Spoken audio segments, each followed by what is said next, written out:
Atas nama Bapa dan Putra dan Roh Kudus, amin. Shalom Aleichem bersama Mesia. Selamat bertemu kembali saudara dengan saya, Episkop Daniel dari Nikopolis.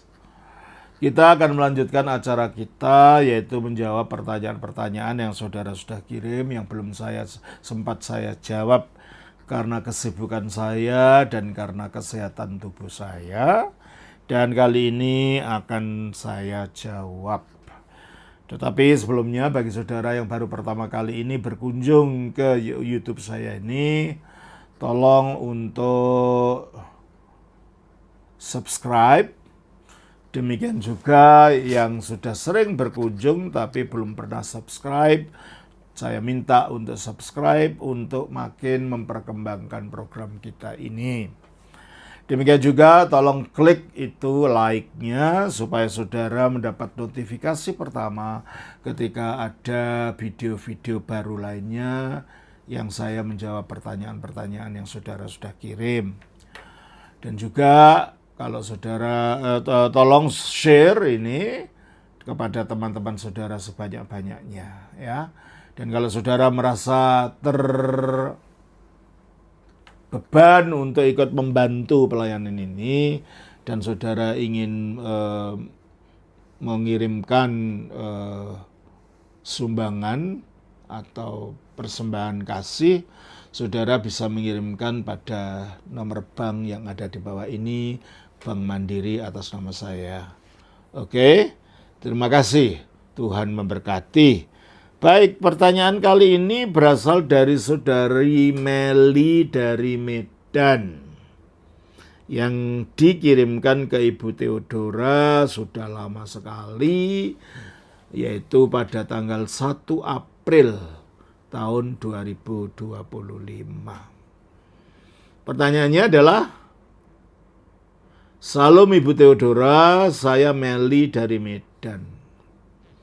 Saya mohon izin bertanya kepada Romo Episkop Daniel Biantoro untuk beberapa pertanyaan berikut. 1. Apakah yang dimaksud dengan Nats Kisah Rasul 3:21 menyatakan bahwa Kristus harus tinggal di surga sampai waktu pemulihan segala sesuatu? Seperti yang telah difirmankan Allah melalui para nabinya yang kudus di zaman dahulu. Pemulihan segala sesuatu seperti apa yang dimaksud? Apakah pemulihan itu harus terjadi dahulu di dunia ini sesudahnya baru Kristus datang kembali? Bukankah kedatangan Kristus seperti pencuri tidak ada seorang pun yang tahu? Namun mengapa dikaitkan dengan waktu pemulihan segala sesuatu? Kedua, apakah yang dimaksud dengan Maleakhi 4 ayat 6 yang berbunyi, maka ia akan membuat hati bapak-bapak berbalik kepada anak-anaknya, dan hati anak-anak akan berbalik kepada bapak-bapaknya, supaya jangan aku datang memukul bumi sehingga musnah. Saya pernah mendengar pengajaran doktrin di gereja yang mengajarkan tentang hati bapa berdasarkan nats tersebut. Dijelaskan bahwa jika generasi anak pernah merasa terluka atau kecewa dengan orang tua, khususnya dengan bapak jasmani, maka akan sulit memiliki relasi dengan sang bapa surgawi. Apakah benar demikian, Romo? Dan mengapa ayat ini dicantumkan di kitab terakhir pada Perjanjian Lama? Apakah ada maksud ilahi sehingga dipertegas kembali di kitab Lukas 1 ayat 17? Bagaimana aplikasi sebenarnya bagi gereja saat ini ya Romo? Terima kasih untuk pencerahannya Romo. Tuhan memberkati. Tuhan memberkati saudara Meli. Baik, saya jawab demikian. Untuk pertanyaan pertama, yaitu Kisah Rasul 3:21, sebaiknya kita baca sesuai dengan konteks. Ya. Kita baca Kisah Rasul pasal 3 ayatnya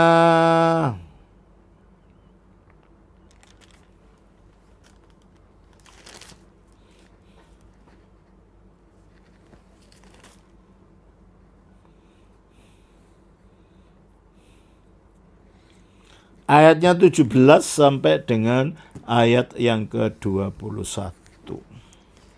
Hai saudara-saudara, aku tahu bahwa kamu telah berbuat demikian karena ketidaktahuan, sama seperti semua. Berbuat demikian artinya tidak mau menerima Kristus. Ya. Terus Sama seperti semua pemimpin kamu. Tetapi dengan jalan demikian, Allah telah menggenapi apa yang telah difirmankannya dahulu dengan perantara nabi-nabinya, yaitu bahwa Mesias yang diutusnya harus menderita. ya, jadi bab di sini Petrus mengingatkan kepada bangsa Israel waktu itu mengapa mereka menolak Mesias bersama pemimpin-pemimpin mereka sampai menyalibkan Mesias itu, dan itu katanya adalah merupakan penggenapan nubuat-nubuat nabi yang terdahulu bahwa Mesias akan menderita. Terus Karena itu, sadarlah dan bertobatlah supaya dosamu dihapuskan. karena kamu tadinya menolak kepada Mesias itu sehingga kamu melakukan penolakannya, maka sekarang setelah kamu tahu bahwa dia datang itu sesuai dengan nubuat para nabi, maka engkau harus sadar dan bertobat supaya dosamu diampuni. Terus Agar Tuhan mendatangkan waktu kelegaan dan mengutus Yesus yang dari semula diuntukkan bagimu sebagai Kristus. nah, agar Tuhan mendatangkan waktu kelegaan, ya keselamatan maksudnya, dan mengutus Yesus yang dari semula diuntukkan bagimu sebagai Kristus. Berarti ini berbicara kedatangan Kristus yang kedua. Terus Kristus itu harus tinggal di sorga ya sesudah kenaikannya ya sampai waktu pemulihan segala sesuatu. nah, kata waktu pemulihan segala sesuatu itu dalam bahasa aslinya adalah apokatastasis. Jadi pemulihan segala sesuatu maksudnya segala ciptaan ini terus Seperti yang difirmankan Allah dengan perantara nabi-nabinya yang kudus di zaman dahulu. ya, jadi terutama dalam nubuat-nubuat para nabi akan terjadi pemulihan. Nah, kalau dalam pemulihan dalam para nabi itu khususnya difokuskan pada Israel. Tetapi karena ini dikatakan adalah pemulihan segala sesuatu, ini adalah pemulihan untuk alam semesta ini. Mengapa begitu? Ya, karena sesudah kejatuhan alam semesta ini berada dalam keadaan di bawah kutuk akibat kejatuhan itu. Coba kita baca di dalam Kejadian pasal 3 ayat 17. Lalu firman-Nya kepada manusia itu, karena engkau mendengarkan perkataan istrimu dan memakan dari buah pohon yang telah kuperintahkan kepadamu, jangan makan daripadanya, maka terkutuklah tanah. Terkutuklah kelingkungan hidup manusia, terkutuklah alam ini, yang bentuk kutuknya itu selanjutnya dengan bersusah payah engkau akan mencari rezekimu dari tanah seumur hidupmu. Nah, itu hidup akan penuh dengan kesusahan, penuh dengan tekanan-tekanan. 2 Korintus pasal yang ke-4 ayat 5. Sebab bukan diri kami yang kami beritakan. 5 ayat 4. 5 ayat 4. Sebab selama masih diam di dalam kemah ini, kita mengeluh oleh beratnya tekanan. Ya, oke. Selama diam dalam kemah, yaitu kemah tubuh ini, kita mengeluh karena beratnya tekanan. Itu efek dari kutuk. Jadi hidup ini tidak mudah. Begitu banyak permasalahan-permasalahan yang muncul. Kembali kepada Kejadian 3 tadi, selanjutnya ayat yang ke-18. Semak duri dan rumput duri yang akan dihasilkannya bagimu. Nah itu, ya kita akan mendapatkan, kalau ada kita berjalan di semak duri, gimana rasanya tubuh kita? Terluka ke sana kemari. Nah, kalau ada rumput duri, kita menginjak rumput duri, gimana? Ya terluka juga. Artinya hidup ini akan penuh dengan segala macam penderitaan, akan dengan segala macam kesakitan-kesakitan, dan tidak ada yang mudah dalam dunia ini sekarang akibat kutukan ini. Terus, dan tumbuh-tumbuhan di padang akan menjadi makananmu. nah berarti makananmu ada tumbuh-tumbuhan di padang, berarti kamu harus pergi ke padang untuk mencarinya. Kamu tidak bisa duduk di atas meja terus makanannya datang sendiri, tidak. Kamu diam-diam terus semuanya datang sendiri. Kamu harus cari kerja dengan keras untuk keluar sana untuk kerja. Kalau enggak ya kamu tidak bisa makan. Gitu. Terus? Dengan berpeluh engkau akan mencari makananmu. Ini penuh kesulitan orang hidup itu. Kita dilahirkan, ya, ditumbuhkan jadi besar sekolah SD 6 tahun lulus harus bayar lagi SMP, keluar uang, SMA keluar uang, setelah SMA uangnya ndak bisa melanjutkan kuliah, dan ketika mau melanjutkan kuliah membutuhkan uang untuk bayar lagi. Setelah kuliah lulus, cari pekerjaan sulit lagi. Nah ini kehidupan penuh dengan segala macam kesulitan ini. Terus? Engkau akan mencari makananmu sampai engkau kembali lagi menjadi tanah. Nah, engkau kembali menjadi tanah karena dari situlah engkau diambil. Nah itu lahir, besar, kecil, dan nikah. Cari kerjaan, muter-muter, akhirnya berakhir dengan kematian. Itulah keadaan dunia akibat kejatuhan. Akibat akhirnya kena kutuk itu. Nah sebenarnya semua manusia nggak inginlah hidup seperti itu kan. Dan alam pun, termasuk binatang, termasuk kalau mereka bisa berpikir dan bisa ngomong dengan seperti manusia, mereka juga mengeluh seperti manusia yang lain. Jadi dunia ini penuh dengan keluhan. Kita baca dalam Roma pasal 8, ayatnya 17. Dan jika kita adalah anak, maka kita juga adalah ahli waris. Maksudnya, orang-orang yang berhak menerima janji-janji Allah yang akan menerimanya bersama-sama dengan Kristus. Yaitu, kalau kita orang beriman punya janji-janji itu, terus? Yaitu, jika kita menderita bersama-sama dengan Dia, supaya kita juga dipermuliakan bersama-sama dengan Dia. Terus? Sebab aku yakin bahwa penderitaan zaman sekarang ini tidak dapat dibandingkan dengan kemuliaan yang akan dinyatakan kepada kita. Ada kemuliaan yang akan dinyatakan dengan pada kita. Sekarang ada penderitaan, karena apa? Karena kutuk tadi. Terus? Sebab dengan sangat rindu, seluruh makhluk menantikan saat anak-anak Allah dinyatakan. Nah, anak-anak Allah itulah orang percaya. Dinyatakannya itu akannya dimuliakan ketika Kristus datang. Ikut jadi mulia. Kolose pasal 3 ayat 4. Kolose pasal 3 ayat 4. Apabila Kristus yang adalah hidup kita, ya hidup kita, hidup baru kita itu, terus menyatakan diri kelak kapan? Di akhir zaman. Kamu pun akan menyatakan diri. Ya, karena kita akan dibangkitkan dari kematian, lalu dimuliakan bersama Dia, terus bersama-sama dengan Dia dalam kemuliaan. Inilah ketika anak-anak Allah dinyatakan di dalam kemuliaan, dan segala makhluk yang lain di luar manusia menantikan saat itu. Jadi dimuliakannya anak-anak Allah, dimuliakannya orang percaya itulah menjadi harapan dari semua makhluk yang berada di bawah kekuatan kutuk tadi.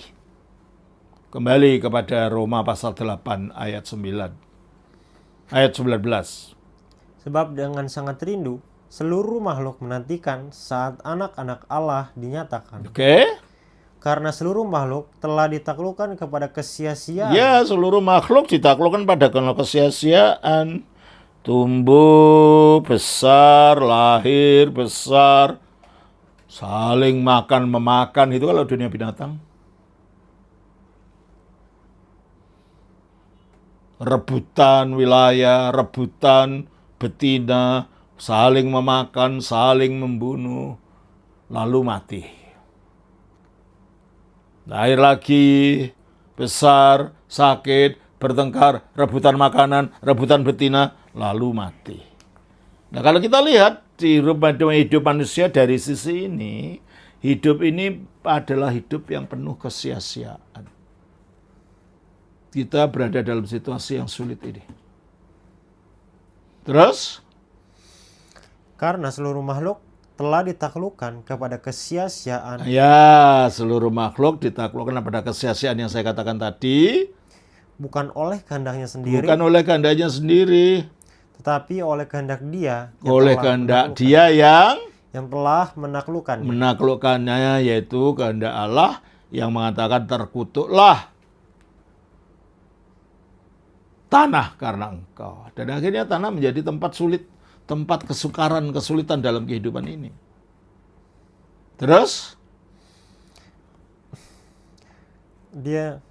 Tetapi dalam pengharapan. Dalam pengharapan. Pengharapan apa? Karena makhluk itu sendiri juga akan dimerdekakan. Nah, makhluk itu sendiri akan dimerdekakan dari perbudakan kebinasaan. Dari perbudakan kebinasaan. Pemulihan makhluk dan seluruh alam dari perbudakan kebinasaan itulah pemulihan segala sesuatu itu. Dimuliakan bersama anak-anak Allah yang dimuliakan. Teruskan. Dan masuk ke dalam kemerdekaan, kemuliaan anak-anak Allah mengalami kemerdekaan dari kematian, kemerdekaan dari kelapuan, kemerdekaan dari penderitaan, masuk ke dalam kemuliaan ilahi, dan makhluk yang lain akan ikut masuk di dalam kemerdekaan kemuliaan dari anak-anak Allah ini. Maka orang percaya ini menjadi harapan yang dinanti-nantikan oleh makhluk, yang kalau Kristus datang akan memulihkan semuanya. Ini memulihkan kita, memulihkan alam, memulihkan binatang ke dalam kemuliaan. Itulah pemulihan segala sesuatu. Terus? Sebab kita tahu bahwa sampai sekarang segala makhluk sama-sama mengeluh dan sama-sama merasa sakit bersalin. Ya, mengapa sakit bersalin? Kok diumpamakannya penderitaan ini sebagai sakit bersalin? Sebab kalau orang sakit bersalin itu, kalau penyebab sakitnya itu selesai, yaitu bayi yang akan keluar dari tubuhnya, yang ada adalah sukacita. Demikianlah penderitaan yang kita alami kalau kita beriman dalam Kristus, akhirnya nanti menimbulkan sukacita pada waktu datangnya Kristus. Terus? Dan bukan hanya mereka saja, tetapi kita yang telah menerima karunia surga, kita juga mengeluh dalam hati kita. Kita juga mengeluh biarpun kita orang Kristen. Tetapi secara penderitaan fisik, penderitaan batin sama dengan orang-orang lain, sama dengan makhluk-makhluk yang lain itu. Terus? Sambil menantikan pengangkatan.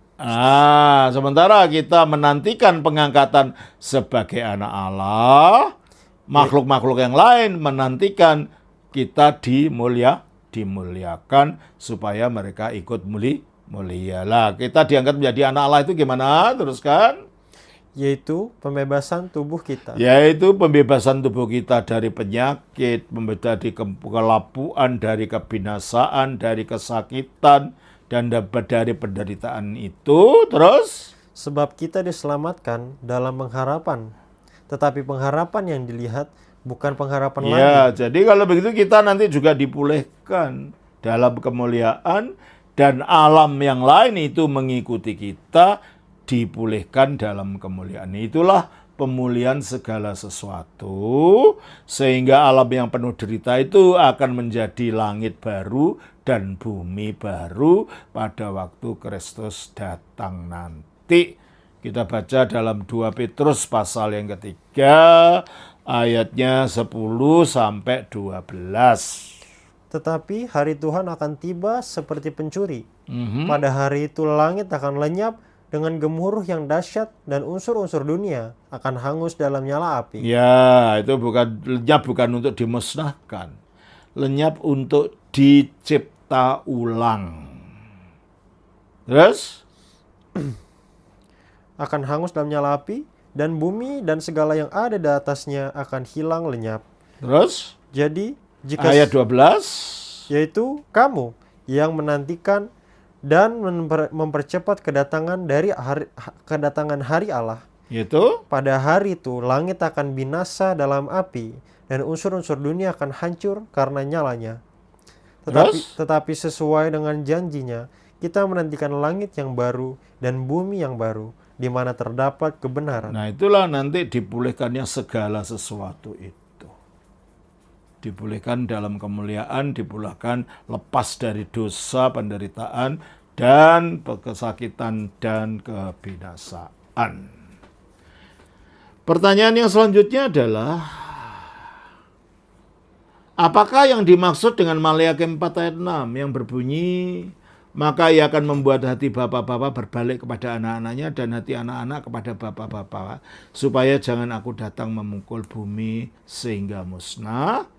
Yang pertanyaan saudari adalah, saya pernah mendengar pengajaran doktrin di gereja yang mengajarkan tentang hati bapa berdasarkan nats tersebut. Dijelaskan bahwa jika generasi anak pernah merasa terluka atau kecewa dengan orang tua, khususnya dengan bapak jasmaninya, maka akan sulit memiliki relasi dengan sang bapak surgawi. Apakah benar demikian, Romo? Dan mengapa ayat ini dicantumkan di kitab terakhir dari Perjanjian Lama? Apakah ada maksud ilahi sehingga dipertegas kembali di kitab Lukas 1 ayat 17? Bagaimana aplikasi sebenarnya bagi gereja saat ini, ya Romo? Untuk membaca mengerti arti Maleakhi 4 ayat 6 ini, baiklah kita bacanya sesuai konteks dengan ayat 5. Tolong bacakan. Sesungguhnya aku akan mengutus Nabi Elia. Ini berbicara tentang akhir zaman, di mana sebelum kedatangan Kristus akan didahului dengan kedatangan Nabi Elia. Terus? Kepadamu menjelang datangnya hari Tuhan yang besar dan dahsyat. Menjelang datangnya hari Tuhan yang besar dari kedatangan Kristus. Terus? Maka ia akan membuat hati bapa-bapa berbalik kepada anak-anaknya, dan hati anak-anak kepada bapa-bapanya, supaya jangan aku datang memukul bumi. Jadi misi dari Nabi Yohanes nanti, Nabi Elia kalau datang nanti, adalah untuk mengembalikan hati anak-anak kepada bapaknya. Terjadi pertobatan nasional di antara manusia. Jadi ini tidak ada kaitannya dengan generasi anak terluka lalu kecewa dengan bapaknya. Itu kan ini berbicara eskatologi, lalu di sini ditafsirkan secara psikologi. Ini kan masalah psikologi ini. Padahal ayat itu adalah berbicara tentang eskatologi mengenai akhir zaman, apa yang akan terjadi di akhir zaman ketika sebelum Yesus datang akan didahului dengan kedatangan Nabi Elia. Nah, itu kedatangan yang kedua. Tapi Kristus sudah datang yang pertama. Nah, kedatangan Kristus yang pertama ini didahului dengan simbolnya Nabi Elia, yaitu Yohanes Pembaptis. Gitu loh. Jadi, kedatangan Yohanes Pembaptis itu adalah simbol penggenapan dari kedatangan Nabi Elia di akhir zaman. Nah, sebagaimana Yohanes Pembaptis tugasnya adalah mengingatkan orang Israel waktu itu untuk kembali untuk bertobat kepada Bapa di surga. Demikianlah nanti pada waktu Nabi Elia datang di akhir zaman akan memulihkan hubungan antara anak dan bapak dan saudara sehingga mereka layak untuk menerima kedatangan Mesias. Jadi tidak ada kaitannya dengan hati bapak yang sifatnya bersifat psikologis. Ini tidak ada kaitannya dengan itu. Ini adalah nubuat tentang akhir zaman ketika Kristus datang akan didahului dengan kedatangan Nabi Elia. Begitu ya, Saudara Meli, kiranya Tuhan memberkati. Shalom. Atas nama Bapa, Putra, Roh Kudus. Amin.